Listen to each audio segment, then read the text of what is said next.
Hello friend, कल हमने पढ़ा था कि फ्रैक्शन क्या होती हैं और फ्रैक्शन का यूज क्या होता है। ठीक है, फ्रैक्शन क्या होती है और फ्रैक्शन का यूज क्या होता है। कल मैंने बताया था 100% इज इक्वल टू 1 होता है। हमने 100% का आधा किया 50%, तो जो वैल्यू बंदे रखी थी वो भी तो आधी होगी ना, तो उसका 1/2। ऐसे ही 25% 1/4। ऐसे ही 25 का आधा किया तो 12.5 1/8। 25 का आधा और किया 12.5 का 6.25 1/16। उसका भी आधा किया 3.125 1/32। ठीक है, कुछ ये फ्रैक्शन वैल्यू थी हमने बताई थी। आज हम बता रहे हैं इनका uses of fraction value, uses of the fraction value. यदि मैं बोलूं कि किसी संख्या में 25% की वृद्धि हो गई तो 25 का फ्रैक्शन वैल्यू क्या है? 1/4।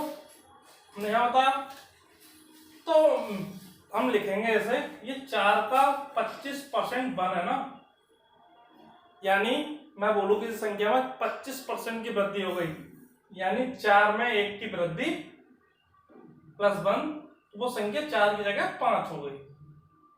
ठीक है ना।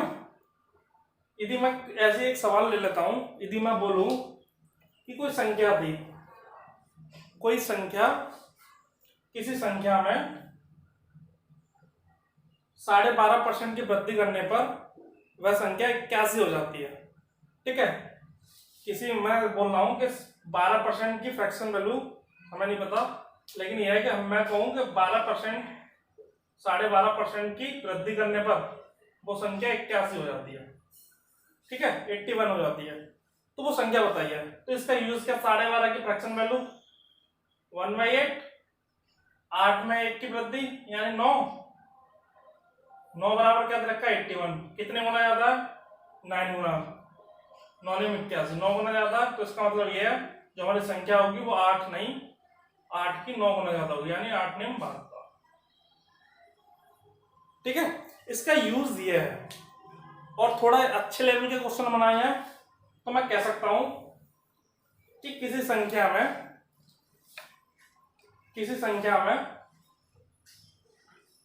500, किसी संख्या में 512 से ही 1/2% की वृद्धि होती है। किसी संख्या में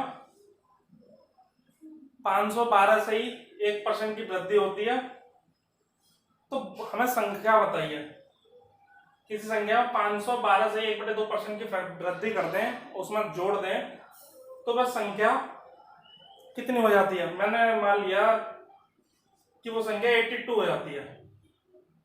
ठीक है, तो इसका यूजेस क्या है? यूजेस ऑफ द फ्रैक्शन हम जानते हैं, इसे लिख सकते हैं 500 प्लस 12.5। मैंने बताया था यदि 100% बराबर 1 है, 500% बराबर यानी 5 का गुणा 10, 5 का गुणा 10 आप निकाल सकते हैं, यानी वैल्यू 5 आ गई। ठीक है, तो ये 5 आ गया, यानी 500 प्लस 12.5, 500 की वैल्यू 5। ठीक है, 12.5 की वैल्यू अभी लिखाई है 1/8, यानी 8 5 40 41। इसकी फ्रैक्शन वैल्यू आ गई 41/8। ठीक है, 41/8। मैं कह रहा हूं यदि किसी संख्या में, यदि मैं 82 की जगह बोलता हूं 49, यानी 98। ठीक है, तो 8 में 41 की वृद्धि करो तो कितना हो गया 49। हमने ये तो बोला किसी संख्या में 512 से 1/2% की वृद्धि करने पर वो संख्या 98 हो जाती है। तो 8 में हमने 41 की वृद्धि करी यानी 49 हो गया। 49 नहीं है, लेकिन हमारे अकॉर्डिंग तो 49 आई, लेकिन क्वेश्चन करा 49 नहीं है, 98 है। कितने गुना ज्यादा है सर जी? 2 गुना ज्यादा है। जब 2 गुना ज्यादा है तो हमने जो संख्या मानी है, ये हमने माना हुआ है, लेट मानते हैं इसे। ठीक है, जो हमने संख्या मानी है वो भी तो 2 गुना ज्यादा होगी, यानी वो संख्या 8 ना होगा, 8 दूनी 16 होगी। आंसर बताओ। ये यूजेस हैं काफी सारे हैं, अभी यूजेस कराता हूं इनके, कितने अच्छे अच्छे यूजेस हैं।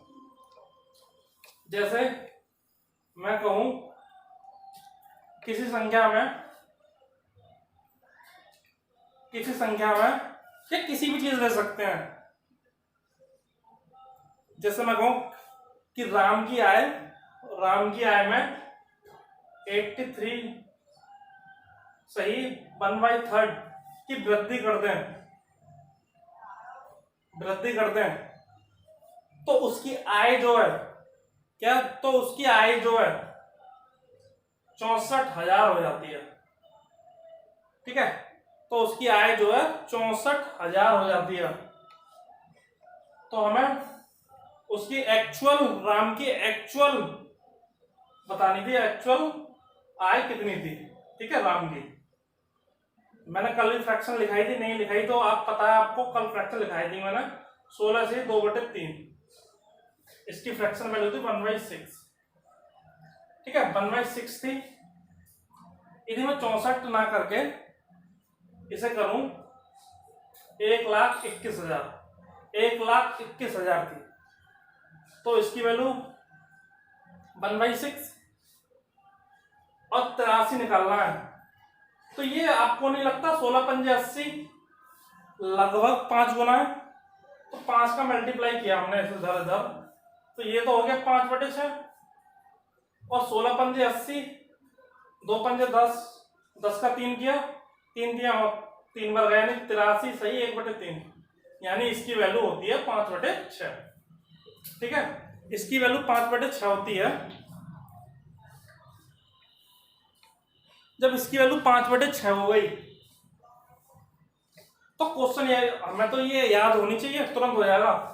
क्वेश्चन कह रहा है 5/6 है, जो हम ये मानते हैं, इसे तो मानते हैं, मतलब हमने ये हमारी एक्चुअल वैल्यू होती है, एक्चुअल वैल्यू 6 होती है। चाहे एक्चुअल वैल्यू बोलो चाहे प्रेजेंट में बोलते हैं कि प्रेजेंट में आय कितनी है, कुछ भी मानो ये एक्चुअल होती है, हमें ये मानना पड़ता।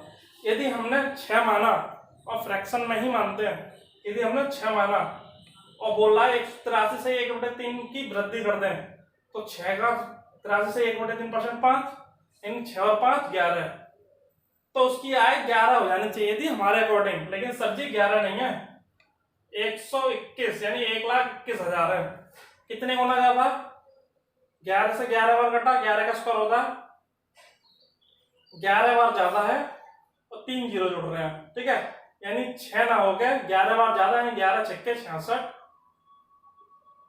और 3 जीरो चुपका दिए हमने जो इसमें चुपके, यानी उसकी एक्चुअल आय 66,000 थी। ठीक है, ऐसे ही कुछ सवाल करते हैं, फ्रैक्शन का यूज कितना है। जैसे कुछ टाइप का क्वेश्चन बनते हैं, यदि उसकी आय में 25% की वृद्धि कर दिया, 25% की फ्रैक्शन वैल्यू 1/4। ठीक है, तो यानी 4 की चीज 5 में हो गई। कोई भी नाम ले सकता है, ABCD, राम श्याम मोहित, कुछ भी, कि 25% की उसकी आय में 25% की वृद्धि कर दी, यानी 4 की चीज 5 में हो गई। हमें मतलब नहीं है यदि आंसर हमारा परसेंटेज में पूछे तो कुछ भी वैल्यू दे रखी है, उससे मतलब नहीं है हमें। ठीक है, मैंने कहा यदि हमारा आंसर परसेंटेज में पूछा है तो डिपेंड नहीं करता वैल्यू चाहे लाख में दे रखी है और करोड़ में, हमें बस फ्रैक्शन से निकालना है। यदि मैं कहूं कि श्याम की आय या राम की आय 1 लाख थी, ठीक है, मैं ये बोलता हूं 1 लाख रुपए थी, लेकिन फिर मैं बोलूं कि उसकी आय में 25% की वृद्धि हो गई। ठीक है, यानी 4 की चीज 5 में हो गई। तो मुझे ये बताइए, यदि मुझे वापस कमी करनी पड़े, वापस अपनी आय पे पहुंचना पड़े, तो कितने % कमी करनी पड़ेगी। तो आप बताइए, 4 की चीज 5 में हो गई, ठीक है ना, कमी कितने की करनी पड़ेगी। यदि मैं यहां से निकालता हूं तो बहुत बड़ा पड़ेगा, हमें मतलब नहीं है, परसेंट में पूछा आंसर, परसेंट में ही बताना है। तो 4 की चीज 5 में हो गई, यानी हमारी आय पहले 4 थी अब 5 हो गई। तो अब 4 से 5 हो गई तो हमें कमी करनी पड़ी है। तो कमी कितने की करनी पड़ेगी, 1 की कमी पड़ेगी नहीं पड़ेगी, 1 की कमी करनी पड़ेगी, लेकिन कितने पे, 1 की कमी 4 पे तो करनी नहीं पड़ेगी, 5 पे करनी पड़ेगी, क्योंकि 5 ही तो हुई है, 1 की कमी 5 पर करनी पड़ी होगी। आपको पता होगा कि 1/5 20% की फ्रैक्शन वैल्यू होता है, आंसर 20%। ठीक है, वरना आप ऐसे भी निकाल सकते हैं 1 की कमी 5 पर, तो 100 पे कितनी, 20 से कम 20। लेकिन आपको फ्रैक्शन वैल्यू याद होनी चाहिए, 1/5 20% की फ्रैक्शन वैल्यू होती है। ठीक है, इस तरह क्वेश्चन पढ़ेंगे और आगे भी करते जाएंगे, बहुत अच्छे अच्छे क्वेश्चन है, देख लीजिएगा। बस अभी तो हम यूजेस ऑफ द फ्रैक्शन में पढ़ रहे हैं। यूजेस ऑफ द फ्रैक्शन के बाद सवाल करेंगे जो एसएससी प्री में और मेंस में आए हुए क्वेश्चन है। ठीक है, थैंक यू।